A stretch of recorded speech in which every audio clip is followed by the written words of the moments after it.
حسینی هستم و این پلیتیک است ملت. برنامه برای نسل حسن و بعد از حسن که پشت گود نشسته از صبح شما میگوید که لنگش کن.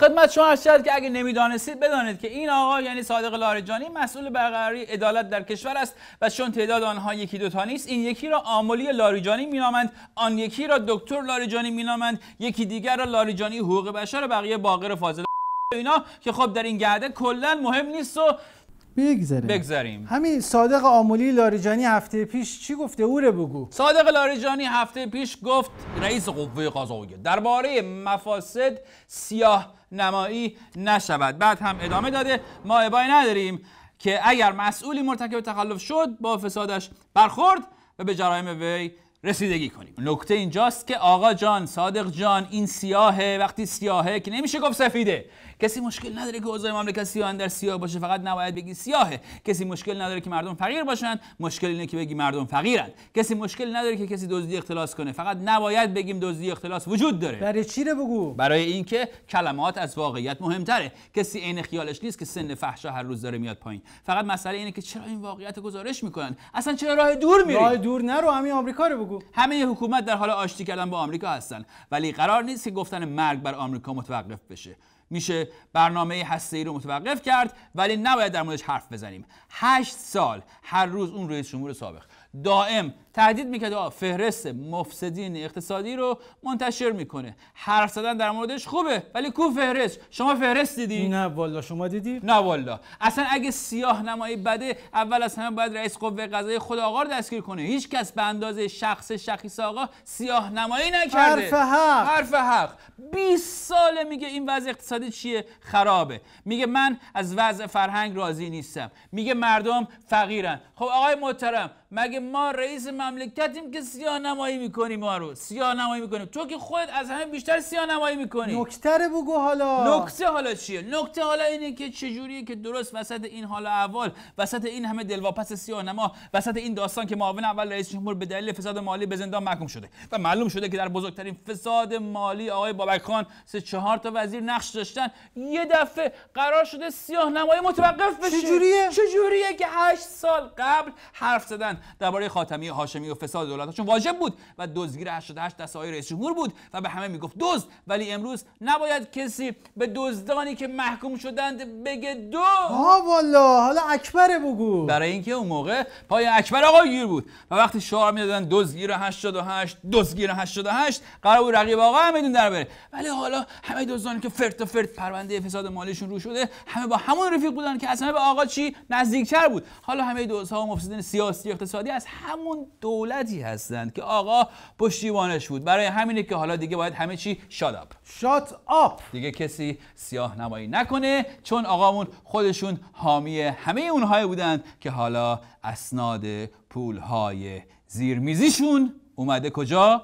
روی میز. نگاه، نکته بعدی رو بگو کف کنن. نکته بعدی اینه که اصلا چجوریه که وقتی آقای میمره محکوم به زندان میشه اسم نداره، ولی وقتی کسی درباره دزدی حرف میزنه جیکسانیه حیثیت و آبرو براش نمیمونه. چجوریه که یه سری آدم دستگیر میشن اسمشون میره آبروشون فلان برای اینکه در مورد سیاهی‌ها صحبت میکنن، اما اونا که اصلا سیاه میکنن راست دارن راه میرن. علتش اینه که اونی که مهمه تبلیغاته. برای همینه که سیاه بودن تا وقتی اسمش نیاد اشکال نداره. حرف حساب از بچه گوش کن. این تو متن بود؟ مفاسد اقتصادی رو بگو. اگه میگیم با مفاسد اقتصادی رو بگو.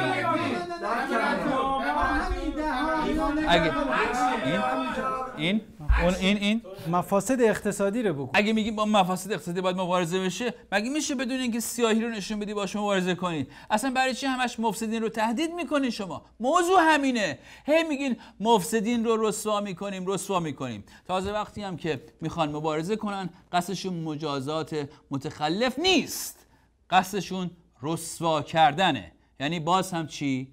حرف. حکومت پوپولیست لازم نیست که فاسد نباشه، لازمه که نشون بده فاسد نیست. میگه سیاه نمایی نکنید. میگه سیاه نمایی نکنید. بعد آقای امام جمعه میگه مردم بدبخت هستن، مردم فقیر و بیکار هستن. بعد که بقیه میگن مردم بیکار و فقیر هستن، میگن سیاه نمایی نکن. آقای امام جمعه میگه هرگز در این مملکت بدحجابی و فساد تا این حد زیاد نبوده. بعدن که منتقدین حکومت میگن فساد در مملکت زیاد شده، میگن سیاه نمایی نکنید. بابا این هم که همین رو میگه. بابا منم که حرف خودت دارم میزنم. چجوریه که تو که میگی میشه برف، من که میگم میشه زغال. 20 سال هی تلویزیون میگفت رو بگو. 20 سال هی تلویزیون میگفت آمریکا و اروپا پر از فساده. بعد فیلمشون میدن از آمریکا و اروپا، همش زنا با لباسهای پوشیده اینجوری، مشروب هم که نشون نمیدی، مواد مخدر و رقص اینا که نشون نمیدی، فحشا هم که نشون نمیدی. بعد میگی این غربی‌ها چی؟ فاسدن. حالا هی نگاه میکنی میبینی آقا کجاش فاسده؟ هیچ چی نمیبینی، چون طرف فقط حرف میزنه، واقعیت رو چی نشون نمیده. کجاش فاسده؟ نگاه اصلا همین برادر صادق لاریجانی رو دوباره بگو. همین برادر صادق لاریجانی، همین برادر صادق لاریجانی که شمشیر رو از زیر رو بسته که سیاه نمایی نکنید. اون داشتش که زمینای برامین و سند زمین آمد. اون یکی هم که جلو دوربین مخفی مرتضوی خودش رو. اگه سیاهی بده یه سری هم به داشاش بزن. آقا خودش هم که مصداق بارز بی‌عدالتیه. آقاشون از لاریجان اینا رو اینجوری دلوپی در آورده، نصبش کرده به ترازوی عدالت. حالا 20 سال پیشه بگو. 20 سال پیش هاشمی وقتی حرف از رفاه زد، خودش هم پذیرفت بچه ماهی داره. حالا یه مش پرشه سوار و میلیاردر در این 8 سال از بین مداح و سردار و سرکار بیرون اومدن که اسباب خجالت کیان؟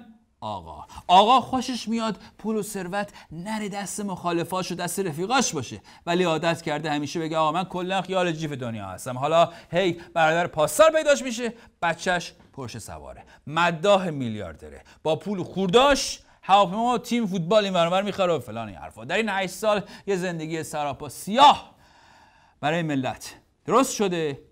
با نظر آقا یه زندگی سراپا کثافت به دست پاکترین دولتی که خودش تعریف کرده بود. حالا چی رو اومده؟ حالا مسئله اصلی رو بگو. مسئله اصلی اینه که خیلی از مردم اینو میدونند. شما همه این حرفایی رو که من زدم میدونید، اما قرار نیست داستان رسمی بشه.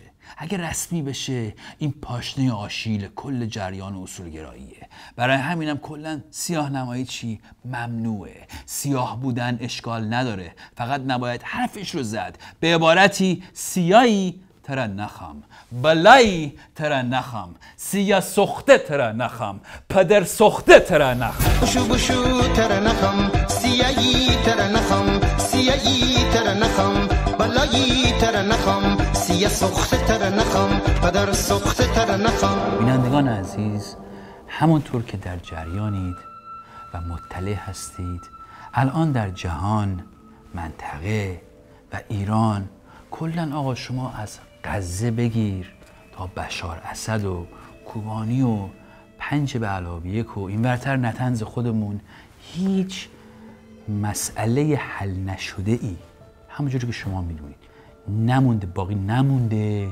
و همه چیز در امن و امانه. و چون حالا حرف از امن و امان و امنیت شد، یادی هم از پلیس ایران بکنیم که از همه حمایت میکنه. ما از جریان امر معروف و نهی از منکر حمایت میکنیم، از آمران امر معروف و نهی از منکر حمایت میکنیم. حمایت میکنند، از آمران حمایت میکنند. اصلا انتظار ما از پلیس همینه، این که یقه مردم رو که دارن صاف صاف تو خیابون راه میرن رو بگیرن و بهشون امر و نهی کنند.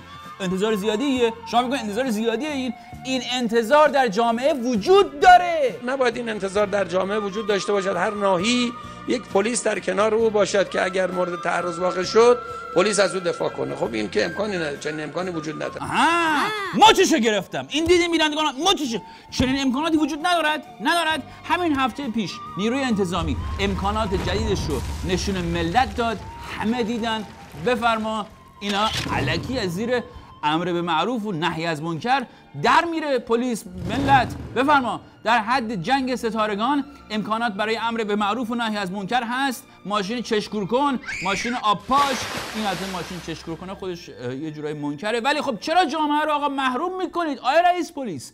نصف این ادوات برای مقابله با 5-6 تا داعش کافیه آقا. اون موقع که شما فقط وانت معمولی داشتین تو میدون ولی از روی مردم اینجوری رد میشدین، اونجوری بود. الان حسابشو بگم با این دشکوب و دشقیم و دشکوبه با این چیکار میتونیم بکنیم؟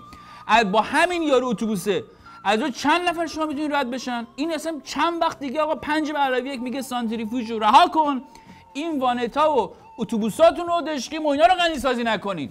البته امر به معروف چیزی نیست که شما اجازه مقاومت در برابر آمرانش داشته باشید. طرح جدید مجلس هیچ فردی اجازه مقاومت در برابر آمران به معروف را ندارد. آمران وقتی دارن معروف میکنن شما باید تسلیم بشی و مقاومت در مقابل آمران به معروف نکنی، خصوصا اگه کوچه بنبستی چیزی باشه که در اون صورت به قول انگلیسی ها حتی باید از این که امر به معروف شدی هم لذت هم ببری.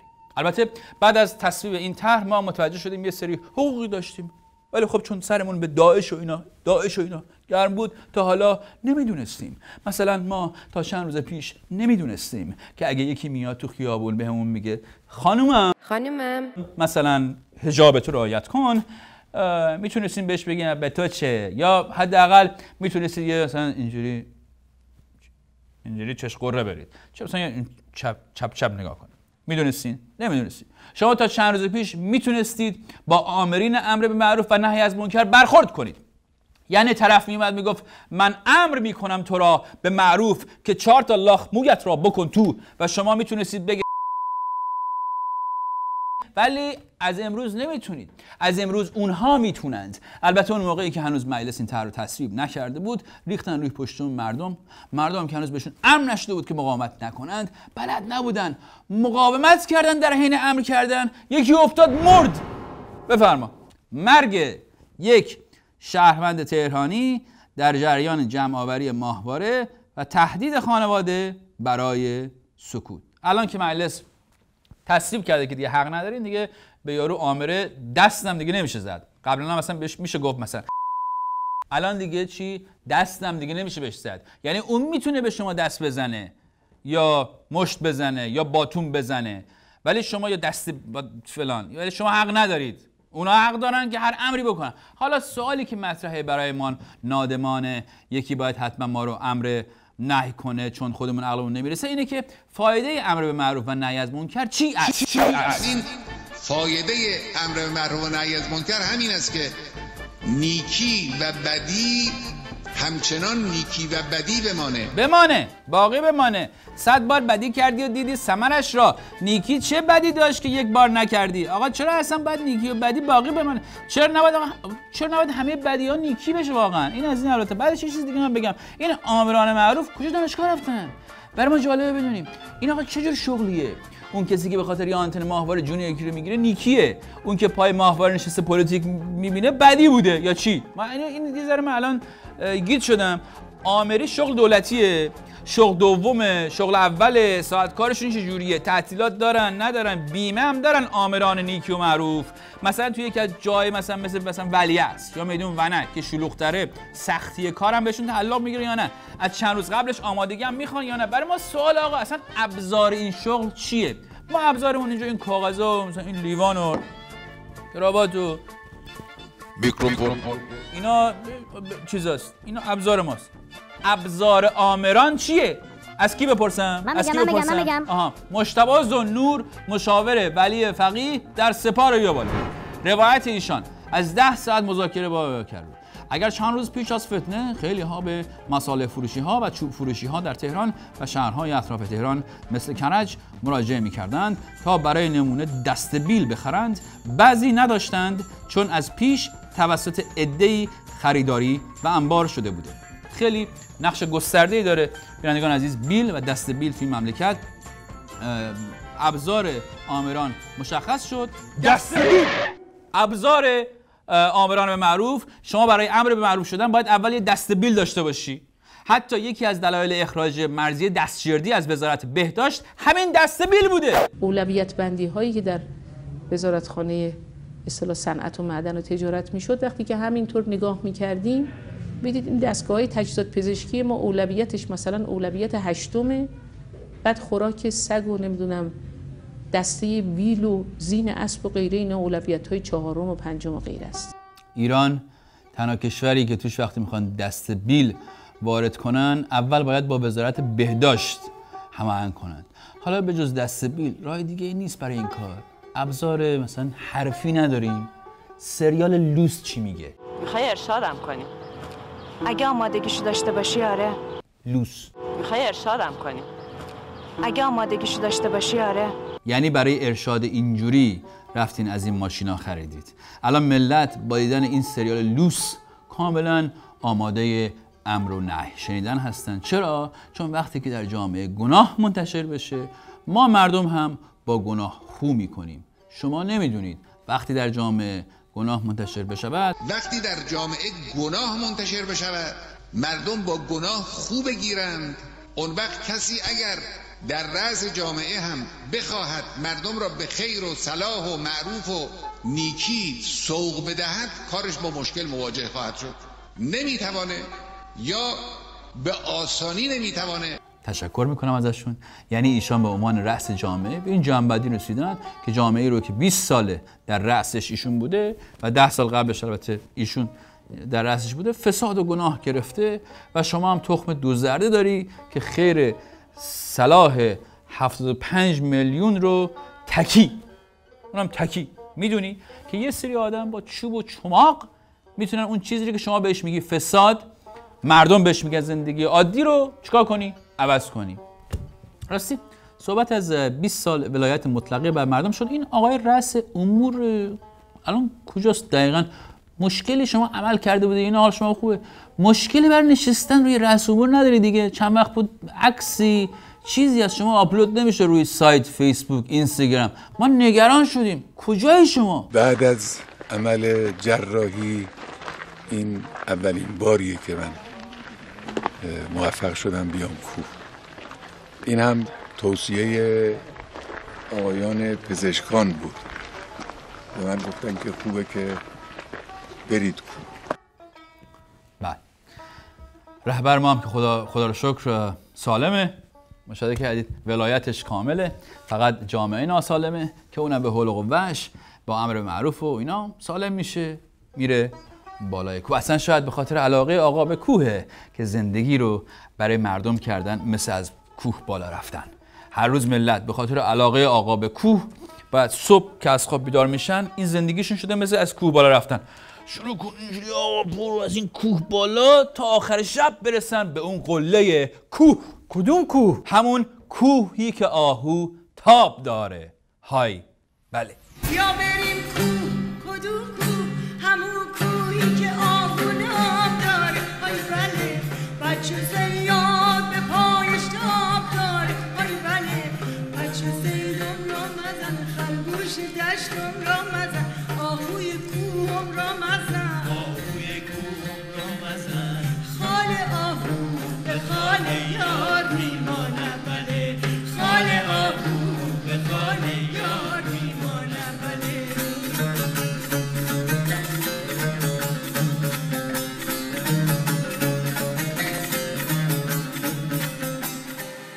مهمان این هفته شما خانم آذر نفیسی است. خانم نفیسی نویسنده و استاد دانشگاه است.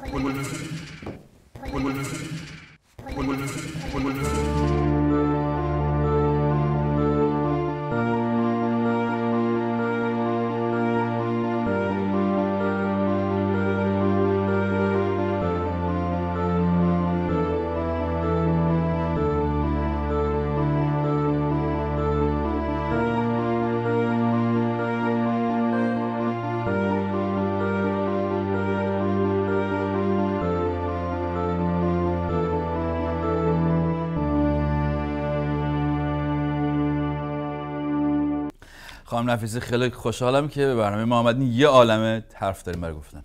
من خیلی از شما متشکرم منو دعوت کردید. کتاب اول شما لولیتا خانی در تهران 117 هفته در لیست پرفروش ترین های کتاب اول من ناباکوف بود تو ایران. حالا آره اون دنیای دیگر که در به زبان انگلیسی در آمریکا بزنید. اونم کتاب خیلی جالبی، راجع اونم اگه خواستین صحبت می‌کنیم. 32 زبان لولیتا ترجمه شد و یک موفقیت خیلی بزرگی بود به نظر من برای یک نویسنده ایرانی که مهاجرت کرده بود اومده بود به انگلیسی چاپ میشد. چطور بر فشار این قضیه شما غلبه کردید و کار بعدیتون تونستین انجام بدید؟ چون واقعا کار سختیه وقتی آدم یه موفقیت گنده به دست میاره دوباره بخواد اون تکرار بکنه. چطور این کار انجام دادید؟ من فکر میکنم که آدم باید کاملا حواسش رو جمع کنه روی اون کاری رو که شروع کرده بدون اینکه بدون آیا یک نسخه از این کتاب به فروش میره یا هزارها نسخه. برای من مهمترین چیز نوشتن بود و این کتاب به من این فرصت رو داد که بتونم بیشتر بنویسم و به همین جهت در حقیقت برای مدتی تدریس رو کنار گذاشتم و فقط به نوشتن مشغول شدم. دانشگاه تهران تدریس میکردید اول انقلاب تا اینکه 2 سال بعد از انقلاب دیگه حاضر نشدید که روسری سرتون کنید و حجاب اجباری رو بپذیرید، از دانشگاه اخراج شدید. بله. 7 سال طول کشید که شما دوباره برگردید و تدریس کنید. تو اون 7 سال چیکار میکردین؟